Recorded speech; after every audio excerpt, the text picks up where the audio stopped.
Okay, so this is Dagmar Sands with Real Estate International, and I'm here today with Mike Prewett. He's the president of Century 21 and Southern REO, and we've come up with some questions to ask Mike about his business.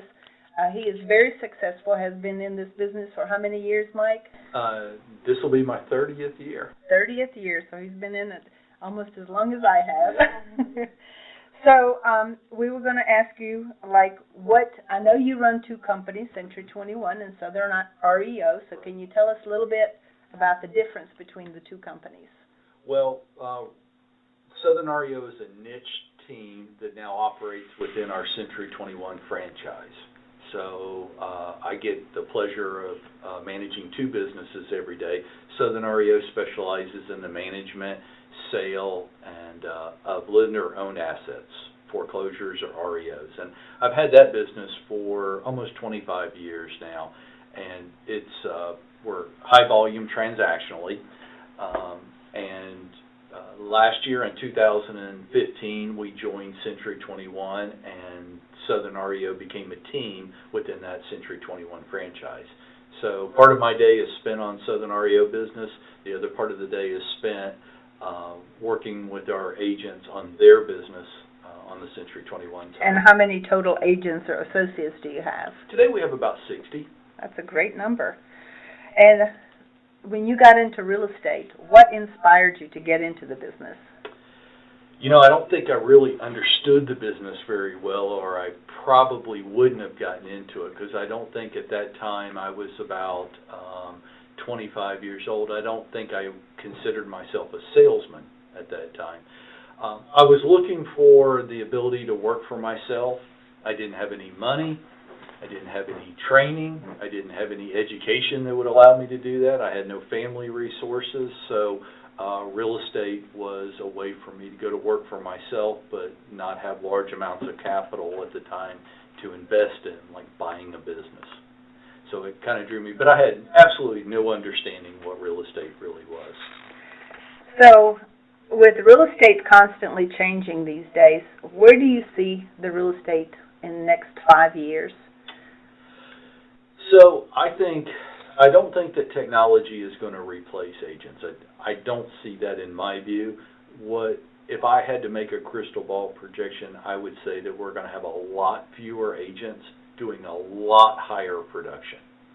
And I think agents doing $75 to $100 million a year in production is going to become the norm.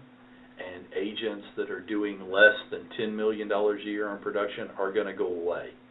And the reason I believe that is because the technology that is coming into our business now will allow the consumer to better choose who they are and are not willing to work with. And for that reason, I think the uncommitted, untrained, unskilled agents are not going to get selected by the consumer. And so the ones that are committed and highly skilled are going to do much, much better than they can possibly imagine, and everybody else is going to get squeezed out. That's my view. That's a good view. I agree with you on that one. If you were to talk to someone that's brand new and trying to get into business, what advice would you give them? I think first they have to have correct expectations on what this business really is. And it is a sales business. And if you think like I did, that, I don't know, I really can't tell you what I thought when I was 25. I don't think I ever really examined it. I think I thought people were just going to call me and that I would help them buy and sell homes, and it just didn't look that hard. And it's incredibly hard. It's very hard. 24/7, 7 days a week. I like asking everybody two questions. Where will your business come from? What's your strategy to make that happen? I run into almost nobody that can answer the question. Where will your business come from? My sphere of influence. That's probably not true. That's why our per agent productivity is so horrifically low, is they're waiting for the people in their sphere of influence to call them to move. You don't know enough people to make a business out of that. You're going to have another strategy. You got to have a system in place. So if I was getting into the business today, I would try hopefully to have a more correct expectation of what this business really is. It's a sales business, and if you don't consider yourself a salesperson, I say you're going to have a really hard time. And I think that's why most people do. They don't implement a daily strategy. They're waiting for people to call them. That's not going to work. Here's a good question. What keeps you motivated even on a down day? You know what? I never expected this, but I'm having so much fun with the Century 21 franchise. New agents are, they keep me sharp. They make me work hard. Their enthusiasm is contagious. So now we do a positive affirmation call every morning at 8 o'clock. And I'm like everybody. I have days when I just don't feel like it. But you know what? I stay on that call for 5 minutes and listen to all these other people, and that usually goes away pretty quickly. So you do those calls once a week, or how often? Every day. Every day? Every day at 8 o'clock. 8 o'clock, okay. We do a little screen therapy. Yeah, I know. It's a little weird. No, that's great. I love it. Screaming's good for you. Right. Done appropriately, and then we state positive affirmations. And on the days you feel good, it's not hard, and on the days you feel bad, it gets you through that. So, what do you think makes you stand out against the other agents or against other companies? You know, I think I wish I had like a magic formula that I could sell you, because then I could just go play golf all the time, right? But I really think it's just daily habits. It's daily habits and standards. So what do I do differently? I don't think I do anything differently. I think I just do it every single day. Every day for 30 years. And if you do that and you maintain high standards, or you try to. So you're structured, basically. You've got a system. You start out with the positive affirmations, and you know that you've got an 8-hour day, and you really work that 8-hour day or more than that every day. I'm pretty scheduled and disciplined. I'm really not that person, but in order for me to be able to run my real estate business, I have to be that person. So I believe weekly schedules allow me to do the things in my life that I want to do. I like to play golf, so my weekly schedule allows me to play golf. I have to get my other stuff done. It's like when you're kids, right? You gotta get your chores done first. Gotta get your homework done, and then you can go play. If I don't do that, Dagmar, I suffer from the law of good intentions. I have all these things I want to do today, and somehow they just never get done. So I treat all activities as appointments. And so my daily prospecting, that's an appointment. I make videos every day. That's an appointment. I have follow-up campaigns. That's scheduled time for appointment. And I do all those in the morning, and I save my people appointments for the afternoon. And I still don't get everything done. I still never stick to the schedule. But I do better than if I didn't. Yeah. Now, I know you love golf the most, but is there anything else that you love? I better say my wife. Good answer. So, you know, my wife and golf. Yeah, family and golf is very important. There you go. So how do you keep relationships with your past clients? So I implement a strategy for that. I have a daily, weekly, monthly, and quarterly strategy for it. So some of it's not very creative. It just gets done. So every day I have a certain number of people that I have to call. For me, it's 5. It's kind of embarrassing. 5's a pretty small number, but I call 5 past clients every day. Every week they get an email message from me. Every month they get some form each month of a newsletter from me. And every quarter I have an event. And the events can be anything from renting a movie theater to having a car wash to having a picnic, something every quarter where we can be face-to-face if we want to. You know, those just get scheduled and they just have to get done. But I do have to call 5 people every day, and they do have to get a message from me. today, though, social media has really allows us to accent that. So if I'm posting relevant content on social media, they're also getting that, and that's another touch point of staying top of mind with them. Since we're speaking about social media, what's the most successful social media you think that gets you out there? Is it LinkedIn, which is more business related, or Facebook, which is more staying in contact with socially, Twitter? So here's the bad news. There's not one. When your mom friend requests you on Facebook, it's time to now go to Instagram. So everybody, my brother's a Twitter guy, okay? So if I post something on Facebook, he's never going to see it. I have to tweet with him in order for him to interact with me. Everybody's oriented towards one of them, and that's why you have to be on all of them all the time, because I have business contacts that will only interact on LinkedIn. They won't get on Facebook. And now in this political climate, that's becoming more true. So it forces me, if I want to stay in contact with everybody, to post all those different sites. And video is really the most impactful way to do that. So video allows me to be me. It allows me to convey a verbal message, which is more impactful. And for right now, anyhow, so few people are actually using it. It allows you to be different. Yeah, a little differentiated, right? So now when I can use video in social media, yeah, it gets more impactful. And it puts less burden on me to be on the phone with every past client all the time. I'm still able to stay in contact with them and be a real person. And that's the leap that video does, right, is a still picture or written content versus a video. You're just able to maintain the relationships better that way. And it's free. Mm-hmm. Exactly. Yeah. So you and I grew up in the old advertising, the paper advertising no longer works as well. I don't do it at all because I'm just so cheap. Why would I pay for something? We grew up in the industry when you had to spend so much time and money on everything, all this print. And thousands of dollars. Oh, my gosh. On postage. So now I can do a video and test the video on Facebook to make sure that it's relevant to people. I can get a relevancy score on Facebook. And if it scores high enough, I posted a video last month that reached 8,000 people, and I spent $7. And you just can't beat that. $7, I can touch 8,000 people? My gosh.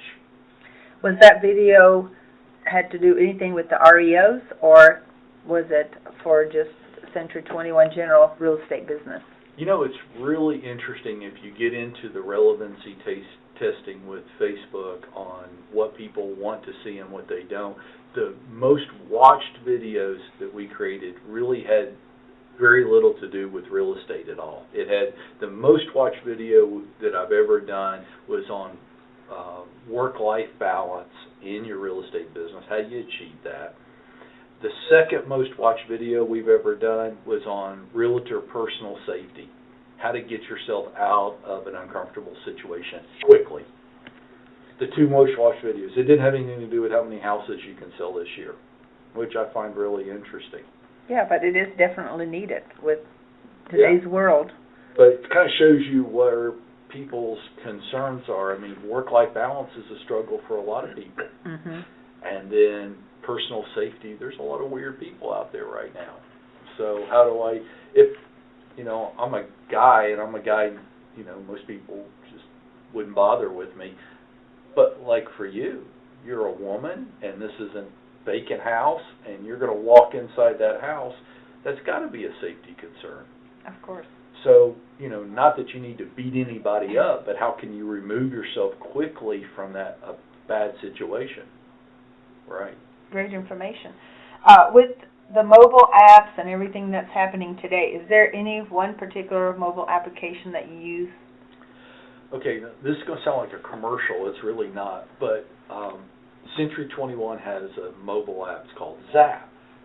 Well, Zap allows our customers to have an what I call an authentic online experience.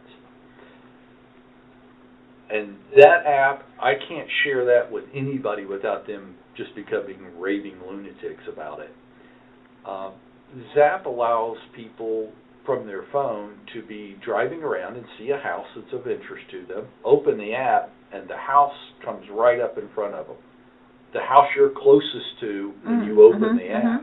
And then you can see all the pictures of the inside. Well, this is just awesome. And it's branded to me or to the individual agent. Right. So every agent has their own branded Zap application. Are other real estate companies using the same application, or? I think most of the companies have their own app, and they all have their strong points to them. The thing I like about ours is it uses the GPS device in your phone to track. So if I open mine right now, it would find a house that was for sale closest to where we're sitting right now. And that would come up. So if I'm out driving around and I pull over to the curb and I go, wow, I wonder what the price on that house is. You just open the app, and that house, you don't even have to search for it. It just comes up. Now, you and I have been in real estate a while. That's pretty cool. That is really cool, because you and I were talking, we remember the old books, FMLS books that we carried around, and those big, long, large maps before GPS existed. What's great about it is that's what consumers want. They don't, no, look, I know we want them to talk to us. They don't want to talk to us. They just want to know what the price is, and I wonder what the bedrooms look like. Right? That's what they want. Now, that allows us to capture a lot more business because all that traffic is directed back to the agent. So I love, that's just a great tool. I love that one. You can give the consumer exactly what they're looking for, and it helps us grow our business. It doesn't get better than that. Zap, this is more than what you want to know, but it also scores consumer online behavior and gives our agents feedback, a score. The higher the score, the more likely they are to buy a home. So they do that by tracking consumer behavior online. So you might be using the Zap application to shop for a home, but it's also measuring, are you getting quotes from a moving company? Are you checking out local schools? All these contribute to the likelihood of whether you will and when you will buy a new home. And we're able to help our agents. You know, what does NAR say? The average home buyer cycle is like 405 days. Well, where are you in that 405-day cycle? As an agent, I'd really like to know that. And Zap helps us kind of determine to identify that. Sounds like a big commercial, though. No, that's fine. I'm sure a lot of listeners will love to hear about it and probably check out the Zap. That's the kind of technology. When we go back to the previous question, what's it look like in 5 years? Agents that go with this and adopt it and figure out how to make this work for them, they're going to do so much more business in less time. And the others that are going, I just wanted to go back to 1985. It's not going to be pretty. Yeah, it is. You're going to have a hard time competing. What kind of systems do you have in place for your listings and for your buyers? Okay, so we're just all about systems. So everything is systematized. On the buyer side, we have a system called Lead Router that automatically routes the lead to the most appropriate agent. That's usually designed by geography. So we get a lead. We have an inside sales team. They qualify the lead. Then they distribute it through Lead Router. That's distributed electronically. You get the notification on your phone. You have a lead. You have to respond to that lead within 5 minutes. So that's where it's gone now. Right. So consumer expectations They don't want to wait. They really want to talk to you when they want to talk to you. All the statistics that we can see say they will tolerate up to 5 minutes response time. After 5 minutes, your chances of capture and conversion are drop dramatically. So we distribute these buyer inquiries to our agents electronically this way. On the listing side, with my Southern REO team, they're so systematized, it's unbelievable. So we are a paperless environment now. We print nothing. We have workflow management, offer management systems. So on the REO side, and this will probably be coming to all of real estate, online offer management systems where the buyers submit their offer directly to the seller, and the seller and buyer negotiate directly with each other. So this is how they do it in Australia right now, where they use online. It takes the agent out of the offer negotiation process, which has worked beautifully in the REO space. It creates transparency. It allows the seller to have a sense of control, which is what drives most of them crazy when by listing their house is, I want to push the buttons and pull the levers when I want to, and when I don't want to, I want you to do it. Having this offer management behind a big curtain where I have my house for sale right now. Well, what if I wasn't an agent? What if I was a regular homeowner? What's going on? Do you have an offer? I mean, these people came twice this weekend. Did they make an offer? I haven't heard from you. What's going on? If I had an offer management system, I just get an alert. You have an offer, and then I'd log onto the platform, and I can see the offer, and I can respond to it however I want to. Why does the agent need to touch that? And what you'll hear, oh, they need our advice. I don't know whether they need our advice or not, but they don't think they need our advice. They want to have some control over this, and now they have the ability. I think that's really coming to us hard. When you represent a seller, how often do you give them feedback, in writing or verbally? So we're really big on this here at our company. If you're going to take a listing, you are making an obligation to stay in at least weekly contact with that seller. If I'm not willing to have a verbal conversation with you every week, I shouldn't take the listing. The number one reason why agents don't do that, and that's the biggest complaint everybody has about us, right? Lack of communication. Well, that doesn't cost anything, so why do we fail to do it? We don't know what to say. Well, I don't know what to say. We haven't had any showings. I haven't had any offers. I don't know what to say. Well, that's information in itself. If I had my house for sale, I might be concerned that we haven't had any showings, but what I really want to know is, has anybody else? Have there been any new listings that I'm competing against in the last week? Has anything else sold in the last week, gone under contract? Because if nobody else is selling and I'm not selling, then that's not my agent's fault. So we got to tell them this stuff. And for when we don't, then they sit at home and they make up their own answers to stuff, and those answers aren't ever right. But we left them in a vacuum. So of course they do that. If you take a listing, you have an obligation to stay in touch with your seller. Well, I can't get feedback from the showing agent. Tell them that, and tell them why it's not a bad agent. But, you know, if I showed your listing, Dagmar, and my people are relocating into Atlanta, and they're here for 3 or 4 days, that's an intense experience. I've got no time to call you back. It's all day with them, right? You need to understand that my not calling you back, yes, I should be willing to give you feedback and I should share that experience with you. I just might not be able to. Wouldn't that be something good to share with the seller as far as why we're not getting feedback? But we don't tell these people anything, and then they make up their own answers, and that doesn't work well. When you started in real estate, did you have a coach? And who was it? And what did you like about him? What did you not like about him? I did so many things incredibly wrong. You wouldn't have time to listen to them all.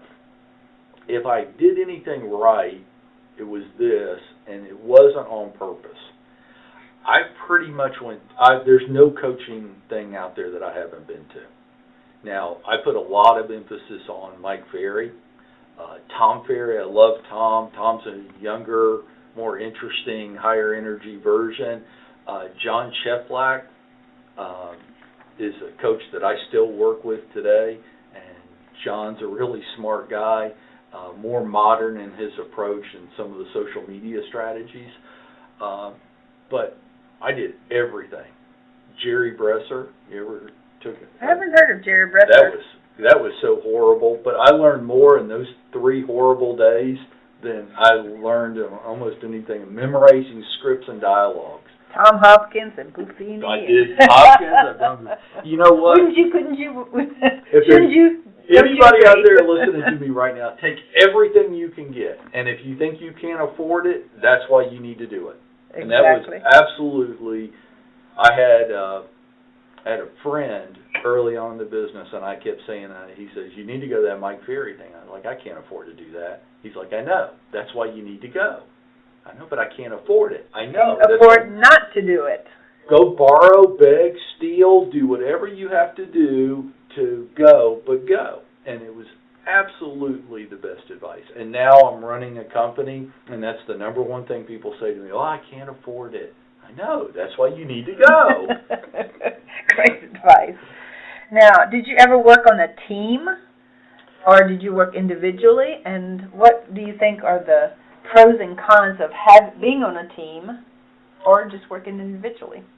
Okay, so everybody's going to hate me on this one because we live in the age of teams, right? The answer to every problem you have is you just need a team, which to me is just the most ridiculous thing I've ever heard of.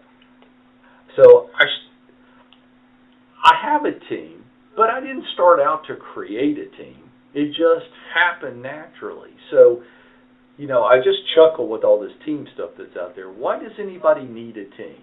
Well, the big reason is you have more business than you can handle yourself. Yeah, that's hardly anybody's problem. There are like a fraction of 1% of people in Atlanta, agents, that can say, legitimately, I have more business than I can handle by myself. So unless you do right now, you don't need a team. Why does anybody want to be on a team? Well, they don't have any business of their own. Yeah, so you're not ever going to get me to agree that you should buy your business. I just don't believe that at all. Go create your own business and don't pay for it. Don't buy it from Zillow. Don't pay a, quote, team leader half your money to send crappy referrals to you. Just go generate your own. Well, I don't want to. Well, then get out of the business. It's a sales business. This team stuff is just the biggest bunch of noise that's out there. It is junk stuff. I have a team. I did. I didn't start off to create a team. It just happened. How did it happen? Well, you wake up one day and you go, I have no more time left in the day, and I'm going to start losing opportunities because of this. Okay, it's time to start getting some help. What is that? I think it's different for everybody. So I advocate adding where you are the weakest. Whatever you don't like, which is usually the weakest, that's what you need to hire for. For some people, that's an agent to help with your buyers. For some people, it's not. For some people, it's administrative stuff. It's more of a staff position. It's whatever you just don't like to do, because let's just be honest, whatever we don't like to do is what we don't do. Mm-hmm. Right? I love humans that way.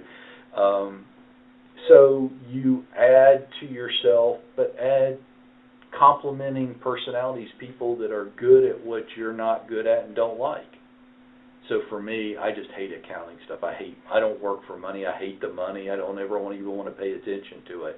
So the first person I added way back in the beginning was somebody to take care of the money, pay the bills, handle the money, keep me out of IRS jail, all that kind of stuff. Just because I would always do it last because I hated it so much. But that's just me. Other people, that's a strength for them. Now, if you were to hire a new agent today, what would be the first number of questions you would ask them? Where will you get your business from? What are you going to do to make that happen? And then they're going to sit there and stare at me like, well, I don't know. I just know people? You don't know enough. So you really have to be able to answer that question. Where do you want your business to come from? What are you willing to do to make that happen? Because I just think it's a business of the willing. Whatever you're willing to do, that's fine. It's a great business in that you might not want to cold call people on the telephone. That's fine. That's fine. What are you willing to do? And then let's build a strategy And that's just simply daily habits.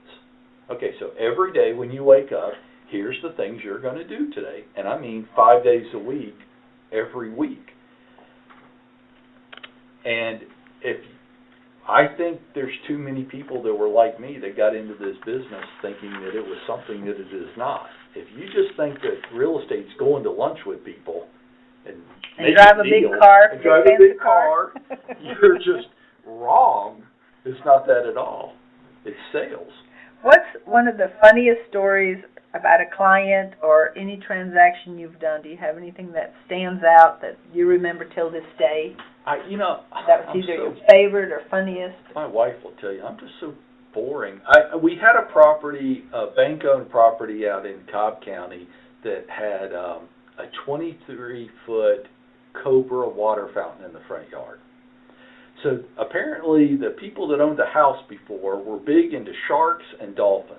Wow. So what they had done is they had built a saltwater pool in the backyard, a huge one, and it had a dividing wall between it. And the sharks were on one side and the dolphins were on the other. But it fed a concrete river that went around the property.